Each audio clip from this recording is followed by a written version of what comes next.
الحمد لله الذي حبب إلينا الإيمان وزينه في قلوبنا وكره إلينا الكفر والفسوق والعصيان وجعلنا من الراشدين والصلاة والسلام على من بعث ليتمم مكارم الأخلاق. أما بعد، قال الله تبارك وتعالى في القرآن المجيد والفرقان الحميد: أعوذ بالله من الشيطان الرجيم. بسم الله الرحمن الرحيم. يا أيها النبي قل لأزواجك وبناتك ونساء المؤمنين يدنين عليهن من جلابيبهن إلى آخر الآية. صدق الله العظيم. قال النبي صلى الله عليه وسلم: شعبان شهري ورمضان شهر الله. وعن علي رضي الله عنه قال: إذا كانت ليلة النصف من شعبان قوموا ليلها وصوموا نهارها، أو كما قال عليه الصلاة والسلام. محترم سامعین کرام، گزشتہ کئی دنوں سے ملک میں جو حالات چل رہے ہیں اور بالخصوص جو مقدمہ حجاب سے متعلق چل رہا تھا، اس کے مثبت اثرات اور منفی نتائج اور اس سے متعلق ہم مسلمانوں میں کیا راہ عمل ہونا چاہیے، اس پر گفتگو چل رہی تھی. اور جیسا کہ ہم سب جانتے ہیں، ابھی چند دن پہلے ہائی کورٹ میں جو مقدمہ چل رہا تھا، اس کا فیصلہ آ چکا ہے اور عدالت نے یہ کہا کہ پردہ اور حجاب یہ اسلام کی بنیاد اور ضروری چیزوں میں نہیں ہے، اور جن اسکولوں میں اور کالجوں میں یونیفارم ہے، وہاں پر حجاب کو بیان کیا گیا ہے. حجاب کی اجازت ان اسکولوں میں، کالجوں میں جہاں پر یونیفارم ہے اجازت نہیں دی گئی. یہ فیصلہ آ چکا ہے، اور اس کے بعد جو راستہ ہمارے پاس تھا سپریم کورٹ میں انصاف کے لیے جانا، الحمدللہ اس کی کارروائی بھی شروع کی جا چکی ہے. لیکن کچھ باتیں ہیں جن کا مذاکرہ ہونا ضروری ہے کہ یہ فیصلہ آنے کے بعد اس فیصلے پر تبصرہ کرتے ہوئے، کمنٹس کرتے ہوئے اور اس فیصلے پر مذاکرہ کرتے ہوئے بہت ساری باتیں ہم مسلمانوں میں بھی اور ملک کے رہنے والے دیگر مذاہب والوں میں بھی چل رہی ہیں. تو وہ باتیں اور وہ مذاکرے اور وہ تبصرے اور کمنٹس شریعت کی نظر میں کیا حیثیت رکھتے ہیں، ان کو سمجھنے کی ضرورت ہے. جو فیصلہ آ گیا ہے، آئندہ کیا ہوگا وہ اللہ ہی بہتر جانتے ہیں. لیکن جو فیصلہ آیا، اس پر جو تبصرے ہو رہے ہیں، ہر آدمی اپنی عقل کے اعتبار سے رائے قائم کر رہا ہے اور رائے دے رہا ہے، تو جو رائے دی جا رہی ہیں، جو کمنٹس کیے جا رہے ہیں، وہ کس حد تک شریعت کی نظر میں قابل قبول ہیں، ان کی کیا حیثیت ہے اور حقیقت کیا ہونی چاہیے۔ جیسا کہ یہ فیصلہ آ گیا تو مسلمانوں میں ایک بڑا طبقہ ہمیں وہ نظر آتا ہے جو بہت آسانی کے انداز میں یا بہت زیادہ نا امیدی کے انداز میں کہہ رہے ہیں اب ہائی کورٹ کا فیصلہ آ ہی گیا تو ہم کیا کر سکتے ہیں۔ مسلمانوں میں ایک بڑی جماعت ایسی ہے جو یہ کہہ رہی ہے اب ہائی کورٹ نے بیان کر دیا حجاب کو، ہائی کورٹ کا فیصلہ حجاب کے خلاف آ گیا اور اسے ایسنشیل اور بنیادی ضروری نہیں کہا گیا، تو فیصلہ آنے کے بعد ہم کیا کر سکتے ہیں؟ ہمیں تو اسے ماننا ہی پڑے گا۔ ہائی کورٹ کا فیصلہ آ چکا ہے، اب ہمارے ہاتھوں میں کچھ نہیں، ہم اسے ماننا پڑے گا۔ تو بہت سارے مسلمان ہیں جو یہیں اپنی امیدیں توڑ رہے ہیں اور اسی فیصلے کو قبول کرنے کی سوچ ان کی بن چکی ہے۔ اب رہا مسئلہ کیا یہ درست ہے؟ یہ تو دین کا مسئلہ ہے۔ بہت ساری مرتبہ دنیا کے مسائل ہوتے ہیں، ہم اپنے معاشرے میں اور اپنے ماحول میں دیکھتے ہیں کہ بہت ساری مرتبہ بھائی بھائی میں جھگڑا ہوتا ہے، پراپرٹی کو لے کر، کھیت کو لے کر، جائیدادوں کو لے کر، گھروں کو لے کر، سگے بھائیوں میں جھگڑا ہوتا ہے اور جھگڑا اتنا بڑھتا ہے کہ نوبت عدالت تک پہنچتی ہے، معاملہ عدالت میں جاتا ہے اور ایک لمبا عرصہ عدالتوں کے چکر کاٹنے کے بعد کبھی ڈسٹرکٹ کورٹ سے ہائی کورٹ کی طرف جو ہے مقدمہ جاتا ہے۔ ایک لمبا عرصہ ہائی کورٹ میں دونوں بھائیوں میں اپنے اپنے حق کے لیے لڑائی ہوتی ہے، یہ اس کے خلاف مقدمے دائر کر رہا ہے، وہ اس کے خلاف مقدمے دائر کر رہا ہے۔ تو بھائیوں میں ایک مدت تک ہائی کورٹ میں لڑائی ہونے کے بعد جب فیصلہ ہوتا ہے تو ظاہر بات ہے ایک کے حق میں ہوتا ہے، دوسرے کے خلاف ہوتا ہے۔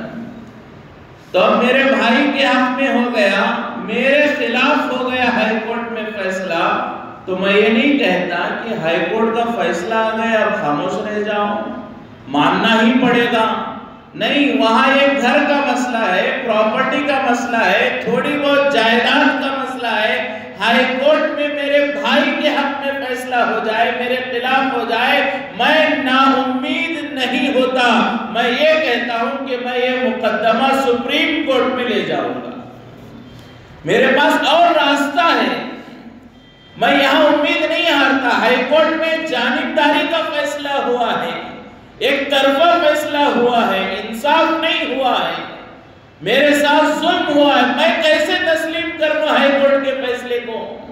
میں کیسے مان لوں ہائی کورٹ کے فیصلے کو؟ میرے بھائی کے حق میں ہوا ہے، میرے اوپر زیادتی ہوئی ہے، تو میں اس فیصلے کو چیلنج کرتا ہوں، سپریم کورٹ میں جاتا ہوں اور وہاں پھر اپنے حق کو لینے کی کوشش کرتا ہوں، یہاں تک کہ ایک جائیداد کو بچانے کے چکر میں میری دوسری تمام جائیدادیں بک جاتی ہیں۔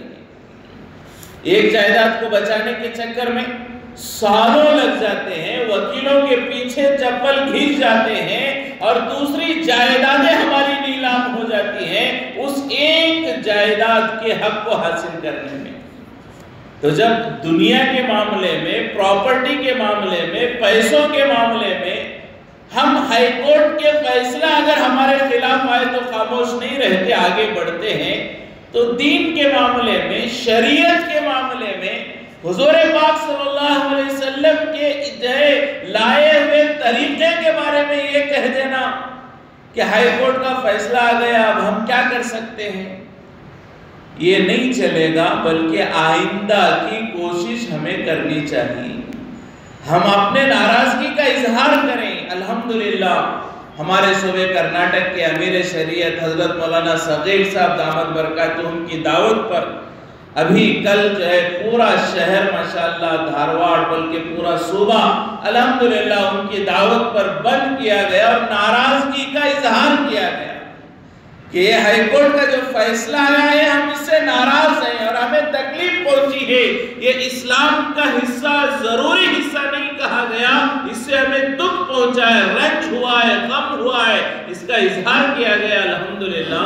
تو فرمائے کہ ایسے طریقے اور تدابیر ہمیں اختیار کرنے چاہیے، ہم اس فیصلے پر راضی نہیں ہو سکتے، ناراضگی کا اظہار کیا جائے اور آئندہ سپریم کورٹ کی تیاری کی جائے کہ یہاں پر جو خامیاں ہماری رہی، جو کمزوریاں ہماری رہی، جو بات ہم عدالت کو سمجھا نہیں سکے پردے کے بارے میں اور اس کے اہتمام کے بارے میں اور اس کی ضرورت اور اہمیت کے بارے میں، یہ کمزوری آئندہ سپریم کورٹ میں نہ رہے، پوری تیاری کے ساتھ ہم سپریم کورٹ پہنچیں، اس کی فکر ہمیں کرنی چاہیے۔ تو بہرحال بعض لوگ یہ سوچ کر امید ہار رہے ہیں کہ ہائی کورٹ میں آ گئے اب کیا کریں، نہیں بلکہ آگے کی کوشش کریں۔ دنیا کے معاملے میں ہم خاموش نہیں رہتے تو دین کے معاملے میں کہاں خاموش رہیں؟ دین کے مسئلے میں کمی آئے اور ہم خاموش رہیں، یہ ایک مومن کی شان نہیں ہے۔ حضرت ابو بکر صدیق رضی اللہ تعالیٰ عنہ کا وہ مشہور مقولہ ہے ایُنقص الدین وعناہی، کہ ابو بکر رضی اللہ عنہ فرماتے ہیں ابو بکر زندہ ہو اور دین میں کمی آئے، ایسا ہو نہیں سکتا، یہ نہیں ہو سکتا کہ ابو بکر زندہ ہو اور دین میں کمی آئے۔ تو ہر مسلمان کی فکر ہو میں زندہ رہوں، اللہ کے دین میں کمی آئے، نبی کی شریعت میں کمی آئے اور نبی کی شریعت کا جو ہے عام چیزوں میں دکھلایا جائے اور اس کی اہمیت کو کم کرنے کی کوشش کی جائے، یہ نہیں ہو سکتا۔ میں آخری دم تک انصاف کے لیے لڑوں گا، یہ ہر مسلمان کی کیفیت ہونی چاہیے۔ تو یہ جو تبصرے ہو رہے ہیں یہ غلط ہے، ان کی اصلاح کی ضرورت ہے۔ اسی طرح ایک بعض لوگوں کی یہ سوچ بنی ہے اس فیصلے کے بعد، یہ فیصلے کو اتنا نیگیٹو کیوں لیا جا رہا ہے، اتنا پریشان کیوں ہو رہے ہیں اس فیصلے سے؟ بڑے آسانی سے یہ کہہ رہے ہیں، بہت سارے مسلمان یہ کہہ رہے ہیں کہ ارے بھائی حجاب صرف کلاس روم میں منع کیا گیا ہے، لڑکی حجاب پہن کر کمپاؤنڈ تک آ سکتی ہے، کیمپس تک آ سکتی ہے، کلاس روم تک آ سکتی ہے، صرف اور صرف کلاس روم میں حجاب نکالنے کا حکم دیا گیا ہے، تو پریشان کیوں ہو رہے ہو؟ بعض لوگ کہتے ہیں یہ تو صرف ہائی اسکول اور جونیئر کالج کے لیے ہے، ڈگری کالج میں حجاب کا کوئی مسئلہ نہیں ہے، یہ دوسرے انجینئرنگ کالج ہیں، میڈیکل کالجز ہیں، دوسرے ٹیکنیکل کورسز ہیں، ان میں حجاب کی کوئی پابندی نہیں ہے، صرف ہائی اسکول میں اور degree college junior college P U C میں یہ حجاب کو منع کیا گیا ہے۔ تو اتنا پریشان کیوں ہوتے ہیں، یہ بعض لوگوں کی سوچ ہے۔ سب کو حجاب سے منع نہیں کیا گیا، صرف ہائی اسکول اور جونیئر کالج اور صرف کلاس روم میں، تو پریشان کیوں ہوتے ہیں کہ ڈگری کالج میں نہیں ہے، فلاں جگہ نہیں؟ بالکل بات صحیح ہے، انجینئرنگ کالج میں ہماری بچیاں حجاب کے ساتھ جا سکتی ہیں، ڈگری کالج میں جا سکتی ہیں، کوئی غلط بات نہیں ہے، لیکن مسئلہ ہمیں یہ معلوم ہونا چاہیے کیا جونیئر کالج اور ہائی اسکول کی بچیوں کی عزت نہیں ہے؟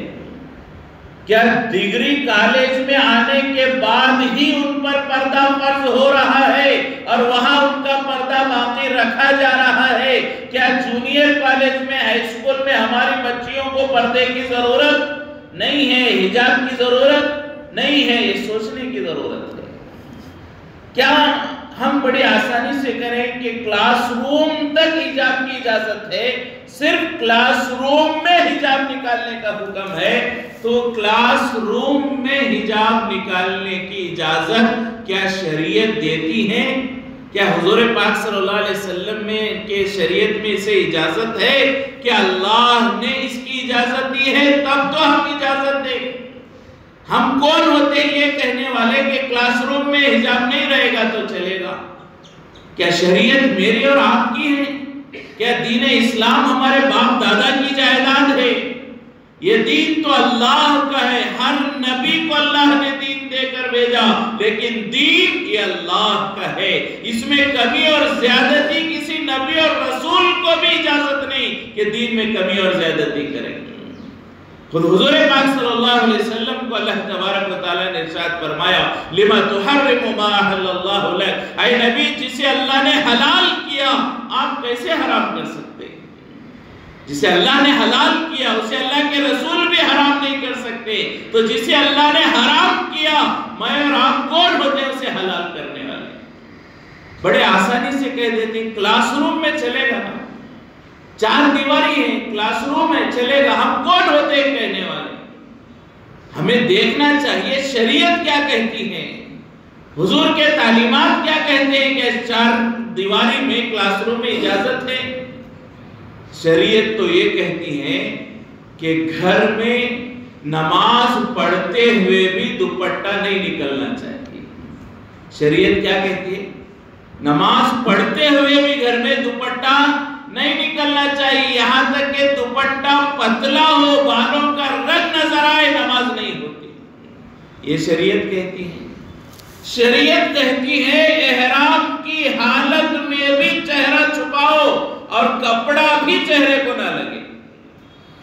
شریعت کیا کہتی ہے کہ احرام کی حالت میں چہرہ کپڑے سے ڈھانکنے کی اجازت نہیں، لیکن چہرہ چھپانا اس حال میں بھی ضروری ہے۔ عائشہ رضی اللہ تعالیٰ عنہ فرماتی ہیں کہ ہم حضور پاک صلی اللہ علیہ وسلم کے ساتھ حج کے سفر میں تھے، چونکہ احرام کی حالت میں چہرہ کھلا رہنا چاہیے، تو جب بھی کوئی مرد نہیں ہوتے تو ہم چہرہ کھلا رکھ لیتے، جب بھی کوئی سامنے سے مرد آتے عائشہ رضی اللہ تعالیٰ عنہ فرماتی ہیں ہم نے اپنے سر پر ایک لکڑی ڈال لی تھی اور اس کے اوپر سے چادر ڈالتے تاکہ چہرہ بھی چھپ جائے اور کپڑا بھی چہرے کو نہ لگے، چہرہ بھی چھپ جائے، کوئی مرد ہمارے چہرے کو نہ دیکھے اور کپڑا چہرے کو نہ لگے، اس لیے ہم احرام کی حالت میں یہ کرتے کہ سر پر کوئی لکڑی وغیرہ ڈال کر اس پر چادر ڈال لیتے تاکہ کوئی غیر محرم اجنبی مرد ہمیں نہ دیکھ سکے۔ تو شریعت تو کہتی ہے کہ احرام کی حالت میں بھی مردوں کی نظروں سے بچو، نماز میں بھی سروں پر دوپٹہ رہے۔ شریعت یہ کہتی ہے کہ گھر میں رہتے ہوئے اپنے دیور سے پردہ کرو، اپنے جیٹھ سے پردہ کرو، چچا زاد بھائی سے پردہ کرو، مامو زاد بھائی سے پردہ کرو، خالہ زاد بھائی سے پردہ کرو۔ شریعت تو گھر میں رہنے والے ایک ہی خاندان کے لوگوں سے پردہ کرنے کو کہا جا رہا ہے، اور ہم کہیں کلاس روم میں چلے گا؟ 100-150 بچے ہوں گے جس میں سب اجنبی ہوں گے، غیر محرم ہوں گے، 100-150 لوگ ایک کلاس روم میں بیٹھے ہوئے اجنبی لڑکے ہیں، وہاں چہرہ کھولنے کی، سر پر سے دوپٹہ اتارنے کی اجازت ہم کون ہوتے ہیں دینے والے؟ بڑی آسانی سے کہہ دیا صرف کلاس روم میں منع ہے، کلاس روم میں بھی شریعت کہتی ہے پردہ کرنا چاہیے، دوپٹہ اوڑھنا چاہیے، چہرہ چھپانا چاہیے۔ کلاس روم میں ایک بھی اجنبی لڑکا ہے یا ایک بھی اجنبی پروفیسر ہے، چہرہ چھپانا اس عورت کے لیے ضروری ہے۔ تو بعض لوگوں کی طرف سے یہ باتیں سننے میں آ رہی ہیں فیصلہ ہونے کے بعد، کیوں پریشان ہو رہے ہیں؟ صرف کلاس روم کی تو بات ہے، تو مسئلہ یہ ہے کہ اللہ کا حکم اللہ کا حکم ہے، کلاس روم میں بھی اللہ کا حکم چلے گا، کیمپس میں بھی اللہ کا حکم چلے گا، بازاروں میں بھی اللہ کا حکم چلے گا، ہمارے گھروں میں بھی اللہ کا حکم چلے گا، کہیں بھی ہم اللہ کا حکم توڑنے کے اجازت ہمیں نہیں دی گئی ہے۔ اللہ کا حکم ہر حال میں ضروری ہے، کہ حالات مخالف ہوں تو پردہ کریں گے، حالات مخالف نہیں ہیں تو جو ہے پردہ نہیں کریں گے، ایسا مسئلہ نہیں، ہر حال میں پردہ کرنا ہے، کلاس روم کے اندر بھی باہر بھی ہر جگہ ہمیں پردہ کرنا چاہیے۔ لہٰذا یہ کہہ دینا کہ صرف کلاس روم میں مسئلہ ہے، یہ آسان بات نہیں، کلاس روم میں بھی ہم اللہ کو ناراض نہیں کر سکتے۔ اور یہ کہہ دینا صرف ہائی اسکول اور جونیئر کالج کا مسئلہ ہے، باقی سب کالجوں میں اجازت ہے، تو کیا ہائی اسکول اور جونیئر کالج کی لڑکیوں کے لیے پردہ اسلام نے معاف کیا ہے؟ کیا قرآن میں کہا گیا اللہ نے کہ جونیئر کالج میں پردہ کرنے کی ضرورت نہیں ہے، ڈگری کالج میں آ کے پردہ کرو؟ کہ اللہ نے کہا کلاس روم میں پردہ کرنے کی اجازت نہیں ہے، باہر آ کر پردہ کرو؟ اللہ نے کہیں ایسی شرط لگائی؟ اللہ نے ہر جگہ پردہ کرنے کا حکم دیا۔ آپ صلی اللہ علیہ وسلم کے ذریعے اللہ نے اپنے بیویوں کو، حضور پاک صلی اللہ علیہ وسلم کی بیویوں کو، آپ کی بیٹیوں کو، پھر اس کے بعد امت کی عورتوں کو اللہ نے کہا کہ آپ کہہ دیں کہ وہ پردہ کریں۔ تو یہ شریعت کو جاننے کی ضرورت ہے۔ تو یہ کہہ دینا کہ کورٹ کا فیصلہ آنے کے بعد کہ اسے کیوں اتنا پریشان ہو رہے ہیں، کیوں نیگیٹو لے رہے ہیں، ہاں تھوڑا سا تو مسئلہ ہے، کمپرومائز کر لیں۔ ہم کون ہوتے ہیں کمپرومائز کرنے والے؟ دیگر دنیا کے بعض مذہب والے کمپرومائز کرتے ہیں اپنے دین میں۔ وہ کیوں کرتے ہیں کہ ان کا دین بنانے والے انسان ہیں، ان کا مذہب بنانے والے انسان ہیں، انہوں نے اپنی عقل سے بنایا، آج وہ نہیں چل رہا ہے، وہ کمپرومائز کر لیتے ہیں۔ لیکن اسلام بنانے والے مسلمان نہیں ہے، اسلام بنانے والے اللہ ہے۔ یہ دستور اللہ نے دیا، اسلام کا بڑے سے بڑا حکم، چھوٹے سے چھوٹا حکم، تمام چیزیں اللہ کی جانب سے۔ تو اس کے بارے میں یہ کہنا مناسب نہیں۔ اسی طرح تبصرہ چل رہا ہے، بعض حضرات یہ فیصلے کے آنے کے بعد یہ تبصرہ کر رہے ہیں کہ اس کی بنیاد کیا ہے۔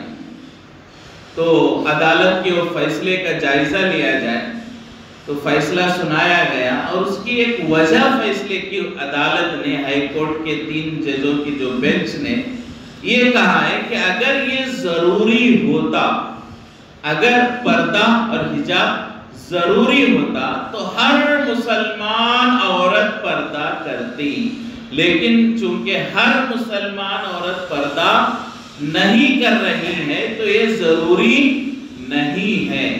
تو ہائی کورٹ نے ذمہ داری ڈالی کس پر؟ مسلمانوں پر، اور یہ کہا کہ اگر یہ ضروری ہوتا تو ہر مسلمان عورت پردہ کرتی، چونکہ بہت ساری مسلمان عورتیں پردہ نہیں کرتی ہیں، تو یہ سمجھ میں آتا ہے یہ ضروری نہیں ہے۔ تو جب ضروری نہیں ہے تو کالج میں بغیر حجاب کے جانا پڑے گا اور یونیفارم کی پابندی کرنی پڑے گی۔ یہ بنیاد کورٹ نے فیصلے کی بیان فرمائی، اور اگر یہ بنیاد دیکھی جائے تو اس میں غلطی ہماری ہے۔ دوسروں پر الزام لگانے سے پہلے ہمیں اپنے گریبان میں جھانکنا ہے کہ آج یہ سوال ان کے جو دل میں پیدا ہوا اور جو بنیاد انہوں نے فیصلے کی یہ بنائی ہے، اس کی وجہ یہ ہے کہ ہم نے پردے کو ہلکا سمجھا ہے، ہم نے پردے کو ہلکا سمجھا، ہم نے اسے ضروری نہیں سمجھا۔ جیسا کہ کورٹ کے جو ہے فیصلے میں ایک بات یہ کہی گئی کہ پردہ اور حجاب ایسنشیل نہیں ہے، ایسنشیل بنیادی ضروری نہیں ہے۔ تو یہ ہماری ہی غلطی ہے جس کی وجہ سے انہیں یہ سمجھ میں آیا۔ اچھا، ایک دوسری بات یہاں پر درمیان میں ہمیں یہ بھی سوچتے ہوئے چلنے کی ضرورت ہے کہ کورٹ نے تو کہہ دیا پردہ ضروری نہیں، قرآن و حدیث میں اس کے بارے میں صاف کوئی حکم نہیں ہے، کورٹ نے کہا۔ تو کورٹ نے یہ کہا تو کیا ہمارا عقیدہ کیا کہتا ہے؟ کیا میں اسے ضروری سمجھتا ہوں کہ نہیں سمجھتا ہوں؟ کیا مجھے معلوم ہے، میرا عقیدہ ہے کہ پردے کا حکم قرآن میں ہے، پردے کا حکم حدیث میں ہے، پردے کا حکم اجماع امت میں ہے، کیا پردے کا حکم قرآن میں نہیں ہے؟ میں کیا سوچتا ہوں؟ اس لیے کہ قرآن نے تو کہا، جج نے تو کہا، ہائی کورٹ نے کہا قرآن میں اور حدیث میں صاف طور پر پردے کا حکم نہیں دیا گیا، یہ کورٹ نے کہا، تو میں کیا سمجھتا ہوں؟ تو یہاں پر اگر کوئی مسلمان یہ سوچے حجاب اور پردے کا حکم قرآن و حدیث میں نہیں ہے تو ایمان کے خطرے میں پڑنے کا شک ہو سکتا ہے، اس لیے کہ یہ کسی کے کہنے پر ہم ایمان میں متفکر ہو رہے ہیں، تردد ہمیں اپنے ایمان پر اور ہمیں اپنے اسلام پر اور ہمارے عقائد پر ہمیں تردد ہو رہا ہے کہ آج کورٹ نے کہہ دیا قرآن اور حدیث میں حجاب نہیں اور ہم نے اسے مان لیا۔ ایسا نہیں ہونا چاہیے، بلکہ ہمیں معلوم ہونا چاہیے کہ قرآن میں اللہ نے عورتوں کے پردے کا حکم دیا اور درجہ بدرجہ دیا ہے، کئی درجے ہیں پردے کے عورتوں کے لیے۔ سب سے پہلا درجہ قرآن میں اللہ تبارک و تعالیٰ نے ارشاد فرمایا مسلمان عورتوں کے لیے وَقَرْنَ فِي بُيُوتِكُنَّ وَلَا تَبَرُّجْنَ تَبَرُّجَ الْجَاهِلِيَّةِ۔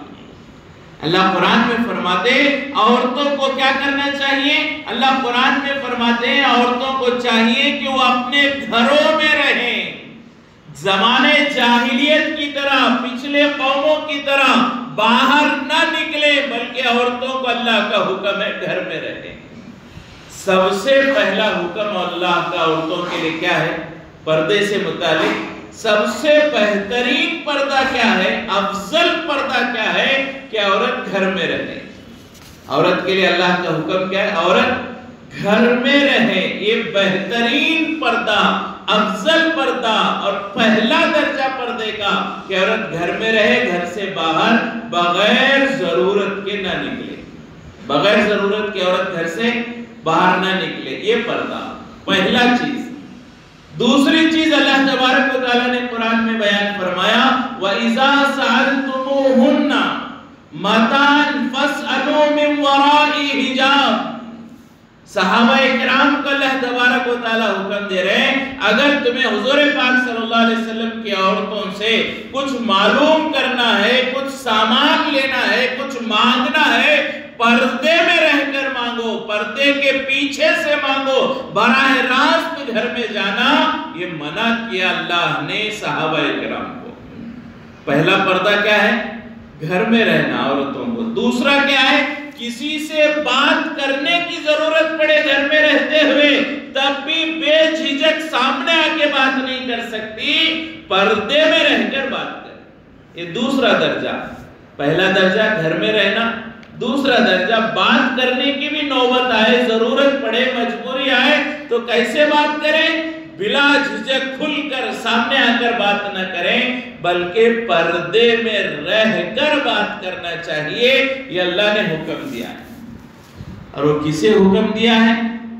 میری اور آپ کی بہن بیٹیوں کو نہیں، ابتدان اللہ نے حکم دیا ہے کسے؟ صحابہ کے مردوں کو، حضور کی عورتوں کو، صحابہ کے مردوں کو، حضور کی بیویوں کو۔ صحابہ کے مردوں سے کوئی گناہ نہیں ہو سکتا۔ صحابہ کرام وہ اللہ کے لیے جان دینے والے، حضور پاک صلی اللہ علیہ وسلم پر جان نیچھاور کرنے والے، حضور کی بیویوں کو ماں کی نظر سے، امہات المومنین کی نظر سے دیکھنے والے، ایسے صحابہ کو اللہ نے کہا پردے کے پیچھے رہو۔ اور وہاں کون ہے؟ حضور کی بیویاں ہیں۔ حضور کی بیویاں پوری کائنات میں سب سے زیادہ عزت و آبرو کی حفاظت کرنے والی عورتیں، انہیں اللہ کہہ رہے ہیں کہ پردے کے پیچھے رہ کر بات کرو۔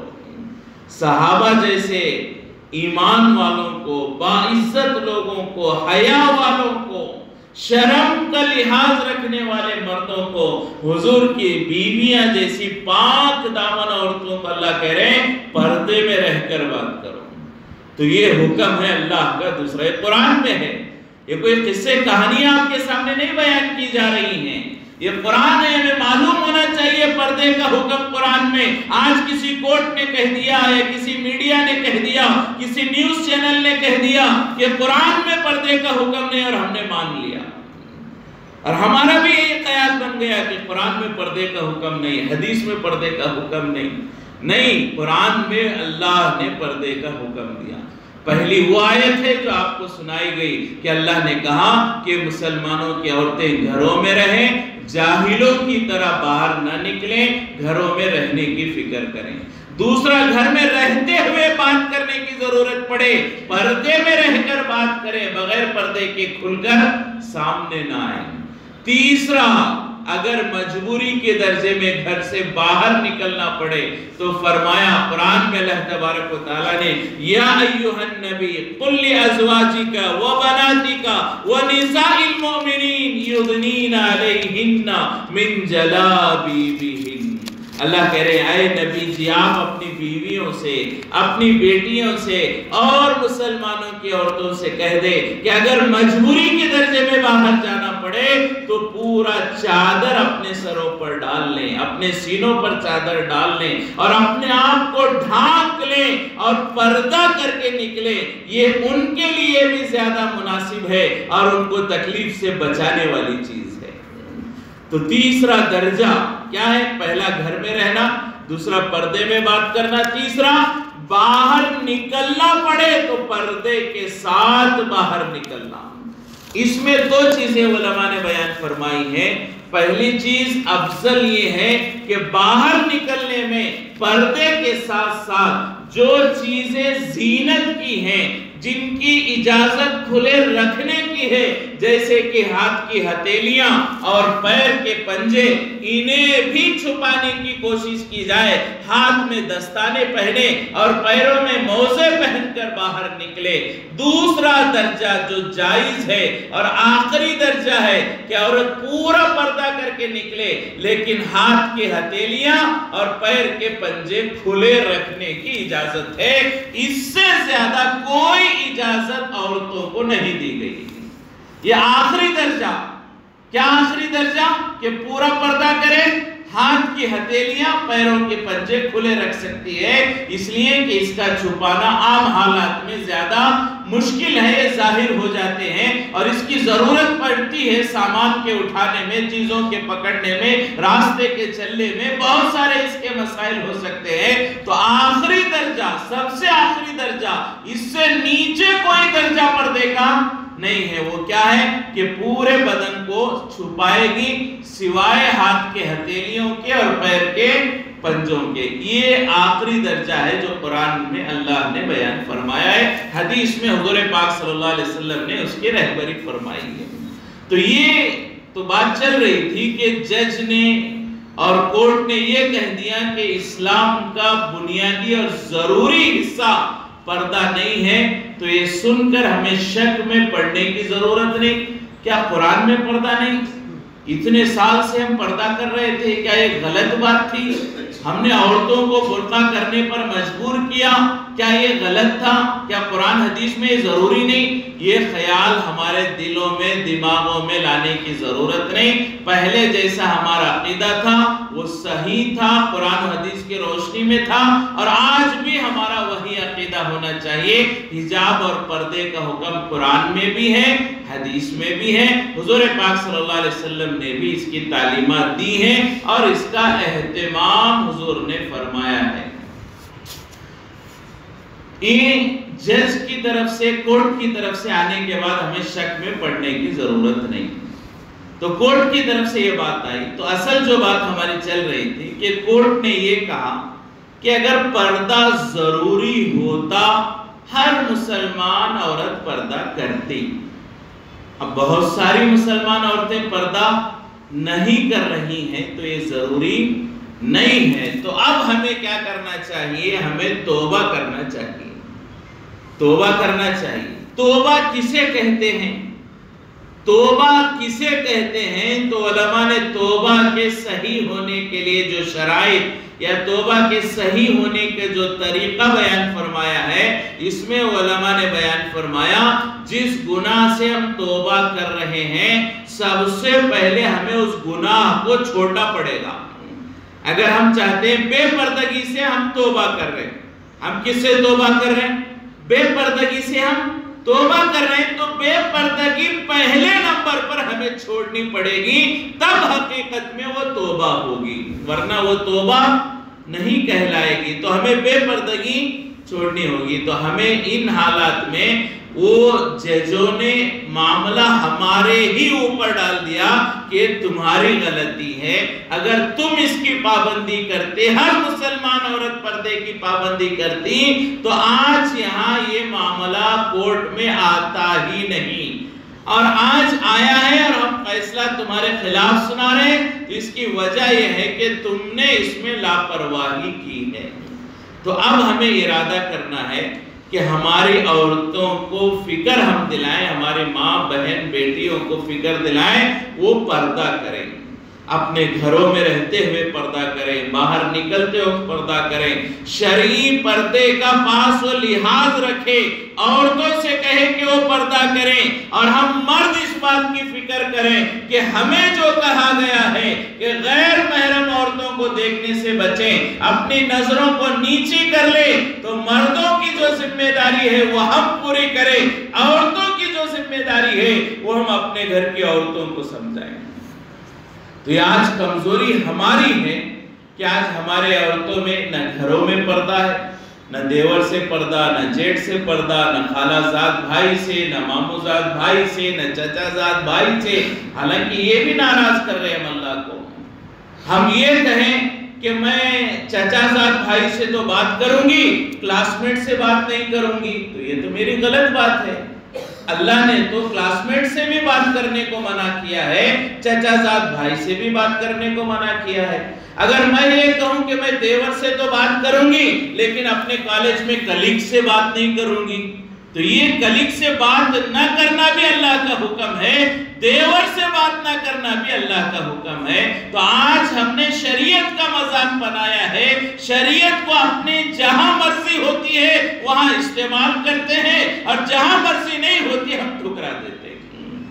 اللہ کا حکم تو ہر ایک کے لیے، ہر اجنبی سے پردہ کرو، ہر اس آدمی سے پردہ کرنا ضروری ہے جس سے اب یا آئندہ چل کر نکاح ہو سکتا ہے، ہر اس مرد سے پردہ کرنا شریعت کا یہ اصول ہمیں معلوم ہونا چاہیے۔ عورت کو چاہیے کہ ہر اس مرد سے پردہ کرے جس سے اب یا آئندہ نکاح ہو سکتا ہے، اس سے پردہ ضروری ہے، اور جس آدمی سے کبھی بھی نکاح نہیں ہو سکتا، جس آدمی سے عورت کے لیے نکاح کرنا ہمیشہ کے لیے حرام ہے، اس سے پردہ نہیں ہے، اس مرد سے پردہ نہیں ہے۔ اس کے علاوہ ہر مرد سے پردہ ہے، چاہے وہ چچا زاد بھائی ہو، مامو زاد بھائی ہو، چاہے وہ پڑوسی ہو، چاہے وہ کرایہ دار ہو، چاہے وہ مالک مکان ہو، چاہے وہ دیور ہو، چاہے وہ جیٹ ہو۔ ہم نے یہاں پر لاپرواہی کی، مالک مکان بہت سارے ہمارے جو کرائے سے ہم رہتے ہیں، مالک مکان سے پردہ نہیں، بہت سارے ہم نے کرائے پر مکان دیے ہیں، کرایہ داروں سے پردہ نہیں، کاروبار میں ہم لباس و لحاظ نہیں رکھتے پردے کا۔ تو جہاں ہمیں چاہیے وہاں ہم نے پردہ کیا، جہاں نہیں چاہیے وہاں پردہ نہیں کیا، تو ایسے ہی حال ہوگا ہمارے شریعت کے احکام کا۔ تو آج ہمیں چاہیے کہ ہم یہ نیتیں کریں کہ ہمارے شادیوں میں ہم بے پردگی ہونے نہیں دیں گے۔ ہمارے شادیوں میں بے پردگی ہو رہی ہے، ایک ویڈیو بنانے والا دلہن کے ساتھ آتا ہے، صبح سے شام تک پوری کاروائی ہونے تک اس کی ویڈیو بناتا ہے، بے پردگی ہوتی ہے، وہاں ہمیں لگتا ہے کہ یہ چلے گا، اور کالج میں ہمیں حجاب چاہیے، شادی میں ہمیں حجاب نہیں چاہیے، ویڈیوگرافر کے سامنے ہمیں حجاب نہیں چاہیے۔ یہاں جو کالج میں حجاب کرنے والی لڑکی شادی میں بے حجاب ہو رہی ہے، کالج میں حجاب کر رہی ہیں، حجاب کے لیے لڑ رہی ہیں، اور وہی لڑکی آ کر شادی میں کیا ہو رہی ہے؟ بے حجاب ہو رہی ہے، بال کھلے چھوڑ رہی ہے، چہرہ کھلا ہے، دوسرے مرد اسے دیکھ رہے ہیں۔ تو اللہ کو تو ہم دھوکہ نہیں دے سکتے نا، کورٹ کو دھوکہ دیں گے، حکومت کو دھوکہ دیں گے، لوگوں کو دھوکہ دیں گے کہ ہمیں کالج میں حجاب ضروری ہے، لیکن اللہ تو جانتا ہے کہ یہی لڑکی جو کالج میں حجاب کا ڈیمانڈ کر رہی ہے، یہی لڑکی شادی میں بے پردہ ہو رہی ہے، اللہ تو دیکھ رہا ہے۔ تو ہمیں چاہیے کہ ہر جگہ پر ہم پردہ کریں، عورتوں کو چاہیے کہ پردے کا اہتمام کریں، مردوں کو چاہیے کہ وہ بھی اپنی نظروں کو نیچے رکھے۔ اپنے نگاہوں کی حفاظت کرے، بد نظری سے بچے، بد نظری سے بچے۔ آج ہر آدمی بد نظری کر رہا ہے، اللہ ہم سب کی حفاظت فرمائے۔ باپ اور بیٹا مل کر جا رہے ہیں راستے سے، سامنے ایک لڑکی آ رہی ہے، یہ باپ بھی اسے للچائی نظروں سے دیکھ رہا ہے، اسی وقت اس کا بیٹا بھی اسے للچائی نظروں سے دیکھ رہا ہے۔ ہم خود گناہ کر رہے ہیں اور دوسروں کو الزام لگا رہے ہیں، تو اس کے لیے یہ جو کورٹ نے بہت ساری باتیں کہی ہیں، ہم اسے ناراضگی کا اظہار کرتے ہیں، ان کی دلیلوں کو ہم نہیں مانتے، اور ہم آئندہ سپریم کورٹ کو جائیں گے، آخر دم تک لڑیں گے۔ لیکن کورٹ نے جو ایک بات کہی ہے کہ تم پردہ نہیں کرتے، اگر ضروری ہوتا تو تمہیں کرتے تھے، تو یہ بات بھی ہمیں لینی چاہیے۔ صحیح بات کہیں سے بھی آئے وہ لینا چاہیے، کہ حق بات کون بھی بتائے، چاہے بتانے والا ہمارا دشمن ہی کیوں نہ ہو، بات حق کر رہا ہے تو اسے ہمیں قبول کرنا چاہیے۔ کہا کہ جو خیر ہوتا ہے وہ مسلمان کی کھوئی ہوئی نعمت ہوتی ہے۔ ضالۃ المومن، حدیث میں اسے کہا گیا جو بھی بھلائی ہے وہ ضالۃ المومن، مومن کی کھوئی ہوئی چیز تھی، کسی جگہ وہ بھلائی ملے، میں یہ نہیں کہوں گا کہ یہ بولنے والا دشمن ہے، یہ بتانے والا دشمن ہے، میں نہیں کہوں گا، وہ بھلائی ہے، مجھے لینی چاہیے، شریعت کے دائرے میں ہے، قبول کرنی چاہیے۔ جو بھی بھلی بات ہے شریعت کے دائرے میں، وہ مسلمان کی امانت ہے، کوئی بھی چیز ہے اسے قبول کرنا چاہیے۔ باقی دیگر باتوں کو ہم ہائی کورٹ کی جو آئی ہیں اسے قبول نہیں کرتے، ناراضگی کا اظہار کرتے ہیں، لیکن یہ بات تو قبول کرنی چاہیے کہ ہماری طرف سے کوتاہی اور کمزوری ہوئی ہے، اور اب کم از کم یہ نیت کریں، ارادہ کریں کہ آئندہ ہم پردہ ضرور کریں گے، اور ہر حال میں پردہ ضروری ہے، کلاس روم کے اندر بھی پردہ ضروری ہے، ہائی اسکول اور جونیئر کالج میں بھی پردہ ضروری ہے۔ ہم اسے رخصت اور اجازت اور ایکسپینشن نہیں دے سکتے، ایکسکیوز نہیں کر سکتے کہ یہاں پردہ نہیں کرے گا تو چلے گا، یہ بولنے کی اجازت ہمیں نہیں ہے۔ تو اس بات کا اہتمام ہونا چاہیے۔ تو یہ فیصلہ آنے کے بعد ہم مسلمانوں میں بہت ساری باتیں چل رہی ہیں، تو اسے اصلاح کی ضرورت ہے۔ اسی طرح مسلمانوں میں بھی غیر مسلموں کی طرف سے بھی ایک بات بار بار کہی جا رہی ہے، تعلیم ضروری ہے کہ پردہ ضروری ہے؟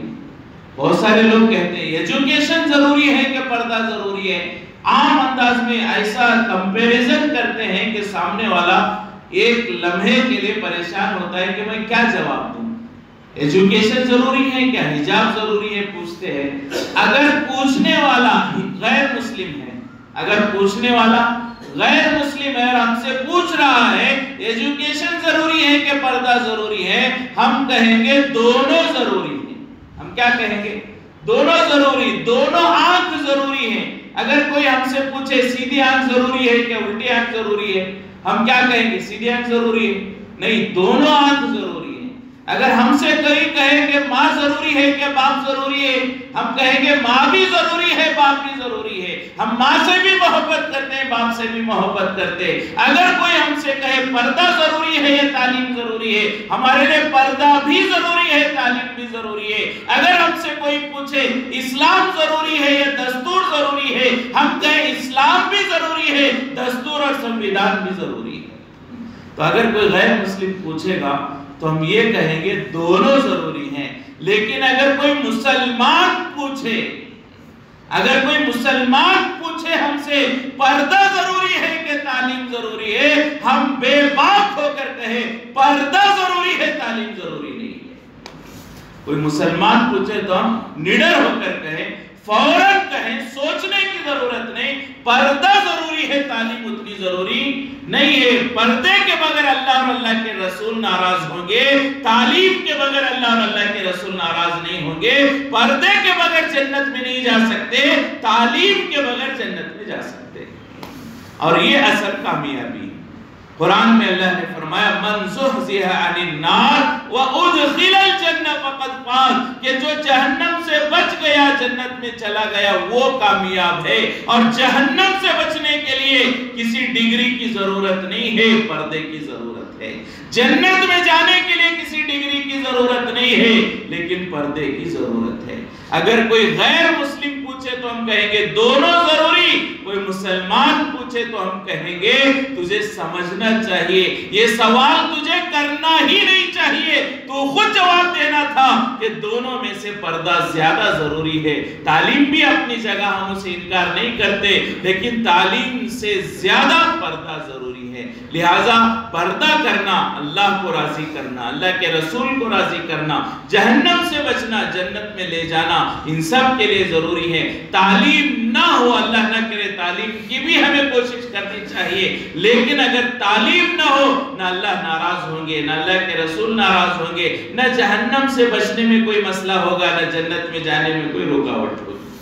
تو یہ ہمیں سمجھنے کی ضرورت ہے۔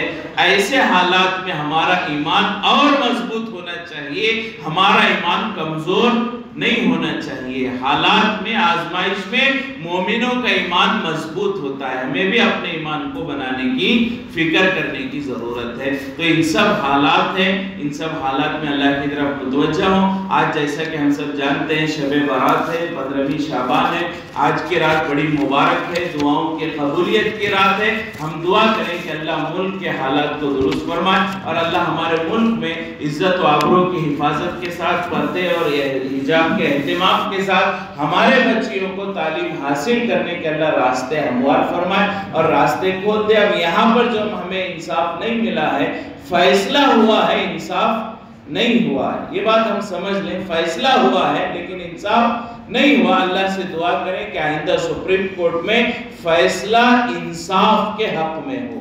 دعا کریں کہ آئندہ سپریم کورٹ میں فیصلہ انصاف کے حق میں ہو، تو اس کے لیے دعائیں کریں۔ آج کی رات بڑی مبارک ہے۔ ہماری اس مسجد میں انشاءاللہ 9 بجے اذان ہوگی، 9:30 بجے انشاءاللہ عشاء کی جماعت ہوگی، اس کے بعد بیان اور دعا وغیرہ بھی ہوگی انشاءاللہ۔